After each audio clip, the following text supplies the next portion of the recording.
हो जाए।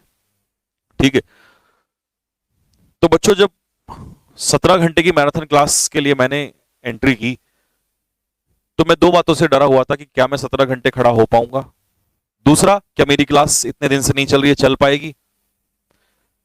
तो इससे बड़ा मेरे लिए कुछ नहीं है, मैं इसकी कसम खा कहता हूं। मैंने सिर्फ जब घर से चला था तो इतनी धड़कन थी मेरे दिल में, तो मैंने एक ही बात सोची कि अब इससे ज्यादा मैं कुछ नहीं कर सकता।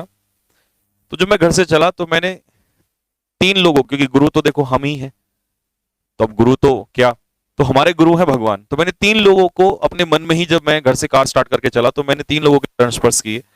और कहते हैं दिल से अगर आप किसी को मान लें तो जरूरी नहीं है कि वो आपके सामने हो, दूर से भी होता है, क्योंकि मेरे माँ बाप मेरे साथ नहीं होते रहते हैं।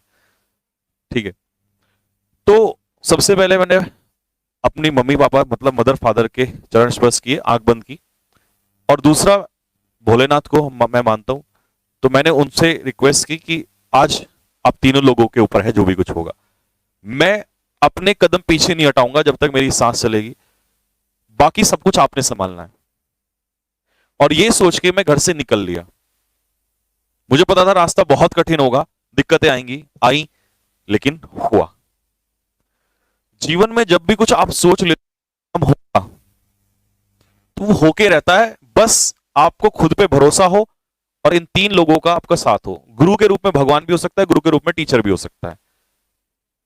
जिस जिस टीचर ने आपको पढ़ाया, जिस जिस गुरु ने आपको मेहनत की है, अपने मन में उसके चरण स्पर्श करके और अपने माता पिता के, और आप कल किससे रण में कूद जाइए। मैं ये आपको अपनी आत्मा से बताता हूं कि आपकी हार नहीं हो सकती। और जिस बच्चे ने ये छोड़ दिया इन 3 लोगों पे कि अब भगवान आपने और माता पिता के ऊपर, ये आपका आशीर्वाद है, जो कुछ भी करेगा मैं अपनी तरफ से तैयारी कर चुका हूं, तो एक डर जो मन में रहता ना कि होगा या नहीं होगा, वो खत्म हो जाएगा आपके अंदर से। वो डर आपके अंदर रहेगा नहीं, क्योंकि आपने अपनी तरफ से पूरा किया है, अब इनकी बारी है। तो ये काम 3 आप करके जाइएगा, और मैं गारंटी देता हूं कि आप मुझसे आके बोलोगे कि सर वो डर हमारे अंदर था ही नहीं, क्योंकि हर चीज आपके हिस्से में नहीं है, कुछ उसके लिए भी छोड़ दो, और आपके मां बाप ही आपके भगवान हैं। तो ये 3 लोग आपकी जिंदगी में हैं, गुरु या भगवान और 2 मां बाप। और इसको सोच के आप मैदान में कूद जाओ, जीत होगी या हार होगी उससे कोई फर्क नहीं पड़ता, क्योंकि आपने जितनी ताकत लगानी थी वो उतनी ताकत आपने लगा ली है। इससे बड़ा मोटिवेशन इस दुनिया में कुछ नहीं हो सकता। बाकी सब चीजें सिर्फ बोलने वाली हैं, सच यही है, जीवन का सार सच यही है। मेहनत जितनी होनी थी हो गई है।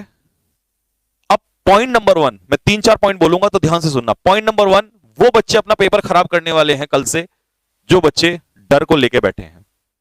कैसा पेपर आएगा, पेपर में क्या होगा, हाथ कांपना शुरू हो जाएंगे, पसीना भी आएगा, वो सारे बच्चे पेपर खराब कर लेंगे। जो ये सोच के जाएगा बस मैंने अब छोड़ दिया, अब इन 3 लोगों के ऊपर मैं अपना पेपर करूंगा, क्योंकि धड़कनें जितनी तेज होंगी पेपर उतना खराब होगा, कूल जितने आप होंगे पेपर उतना अच्छा होगा।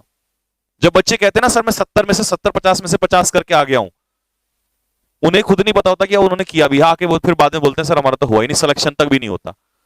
एक्साइटमेंट अलग चीज है और कूल एंड काम होके लड़ाई लड़ना एक अलग चीज है। तो आपको वो योद्धा बनना है कि आप शांत होकर लड़िएगा, क्योंकि जो शांत होकर लड़ता है वो हमेशा जीतता है। पॉइंट नंबर 1 आपको समझ में आ गया, डर को हावी नहीं होने देना। क्योंकि किसी ने कहा है कि निराशा को अपने ऊपर इतना हावी ना होने दो कि आशा को देख पाने की दृष्टि ही धुंधला जाए। इतना हावी नहीं होने देना डर को अपने ऊपर।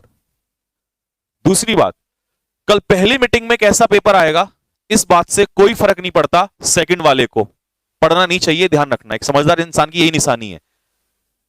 बहुत सारे बच्चे इस बात को लेकर डर में बैठ जाएंगे कल से। बहुत सारे बच्चों का मन में एक डर रहेगा, सर पहली मीटिंग वालों ने कहा है। एक एक बात ध्यान से सुनना जो बता रहा हूं, क्योंकि 2 एग्जाम दिला चुका हूं मैं बच्चों को, 20-21 वाले, दोनों में देखा मैंने क्या क्या होता है। सर पहली मीटिंग वालों का बहुत आसान पेपर आया, सर हमारा क्या होगा। किसी मीटिंग से आपको कोई फर्क नहीं पड़ता, आपको अपनी मीटिंग से फर्क पड़ता है। पहली टफ आएगी या आसान आएगी इसका दूसरी से कोई लेना देना नहीं है, आपको फोकस अपनी मीटिंग पे करना है। क्योंकि पेपर 31 जुलाई तक है, इतना भ्रम फैलेगा, इतना ज्यादा भ्रम फैलने वाला है कि आते आते लास्ट तक कई बच्चे तो डिमोरलाइज होकर पेपर ही देने तक नहीं सोचते हैं। ऐसा नहीं करना। मुझे नहीं पता मेरे पड़ोसी का कैसा पेपर आया, क्या आएगा, उसने अपनी तैयारी की होगी, उसके अपने आशीर्वाद रहे होंगे, उसके अपने पेपर रहे होंगे, मुझे फर्क पड़ता, मुझे मेरे पेपर का फर्क पड़ता है। हाँ, जो कल से एनालिसिस होगा बस मैं उससे देख लूंगा कि पेपर में क्वेश्चन कैसा आ रहा है, और मुझे उस बात का कोई फर्क नहीं पड़ता, क्योंकि मैं अपनी तैयारी किए बैठा हूं। कि कल जब तुम दौड़ने जाओगे तो वहां दौड़ते हुए कोई और तुम्हारे कदमों पे नहीं दौड़ेगा, तुम ही दौड़ोगे। तो किसी से आपको कोई फर्क नहीं पड़ना चाहिए कि मीटिंग पहली टफ है या आसान है। टफ आसान कुछ नहीं होता है, आपको सिर्फ जो आपको मिलेगा आपको उस पर ध्यान देना है।